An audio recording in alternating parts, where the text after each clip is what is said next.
This is Channel 25 WVTT Olean. Now, from the Twin Tiers' biggest broadcast news operation, this is the 6 o'clock report with Jeff Andrulonis and Alexa Olson. Listen on News Radio 96.7 WVTT or watch on News Channel 25 WVTT television. WVTT proudly presents the 6 o'clock report. Good evening, I'm Alexa Olson. And I'm Jeff Andrulonis. Good evening. It's a ruling that will affect similar laws in other states. The U.S. Supreme Court today voted to strike down key parts of Arizona's controversial immigration law. Stacey Cohen is at the Supreme Court in Washington with the latest. The sweeping law aimed at curbing illegal immigration in the state sparked protests, boycotts, and demonstrations nationwide. The Obama administration had argued immigration matters were strictly a federal function. What I think is a mistake is when we start having local law enforcement officials empowered to stop people on the suspicion that they may be undocumented workers. Fed up with illegal immigrants crossing from Mexico and what they say is the federal government's inability to stop it, legislators in Arizona passed their own immigration law. The federal government sued, saying Arizona overreached.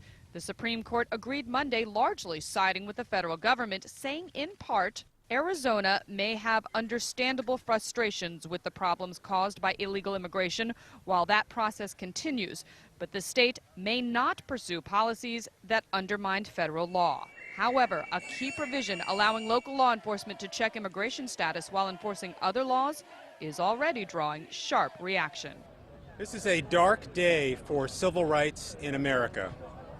The Supreme Court today upheld racial profiling. I think this sends a message that we will be involved in enforcing the illegal alien laws, and our police officers will be able to at least try to determine if they're in this country illegally. These developments have been followed closely by other states with their own immigration laws potentially on the line. Arizona's law was the first to reach the Supreme Court. In Washington, I'm Stacey Cohen. Back to you.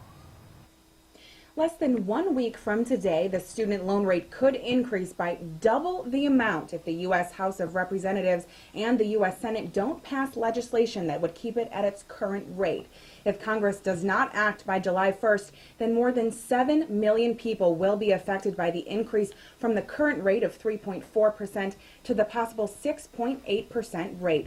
President Obama says it makes no sense to hit millions of students with an equivalent of a $1,000 tax. Associate Vice President of Enrollment at St. Bonaventure University, Kate Dillon Hogan, says she isn't sure that this rate will increase dramatically affect enrollment because families consider other factors before cost. There are several factors that families consider when their students are making a choice. They always choose based on academic reputation and academic programs. And then an additional consideration is the cost.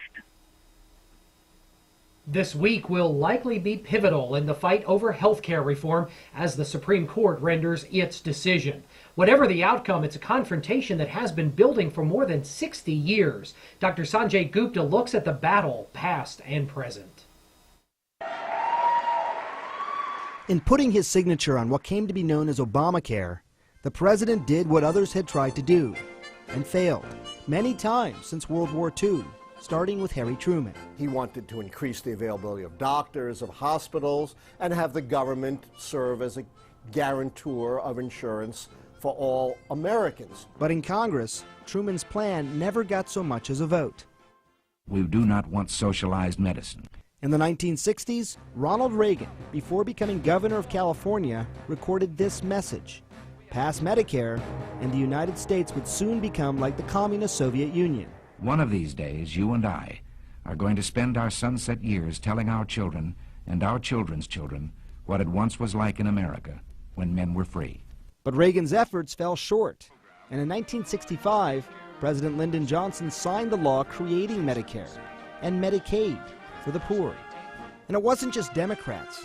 Richard Nixon had big ambitions on health care. Richard Nixon, which I happened to work for, put forth a very comprehensive plan which looks a lot in structure like the Obama plan. By the early 1990s, there was the Clinton plan to cover every American without spending more. Health care reform must be achieved for the good of our country.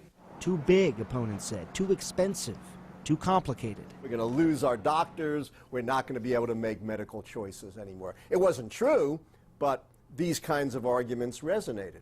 Around that time, many Republicans, like House Speaker Newt Gingrich, started talking up something called a mandate, a requirement that every American buy his or her own health coverage. And still preserve the private insurance system. So the idea of a mandate was a Republican idea. By 2008, Hillary Clinton, now running for president, was pushing the mandate herself. I cannot stress to you how passionately I feel about fighting for universal health care. Back then, though, candidate Obama was against it. Senator Clinton says, I'm going to make universal health care by mandating that everybody buy it. But if people can't afford it, it doesn't matter what the mandate is, they're not going to buy it. But by election time, he had come around to Clinton's position. And now, Obamacare will likely rise or fall on that very pillar. Dr. Sanjay Gupta, CNN, reporting. Republicans in the Empire State preparing for an unusual June special election that's happening tomorrow. The full story coming up as the 6 o'clock report continues here on News Channel 25 WVTT.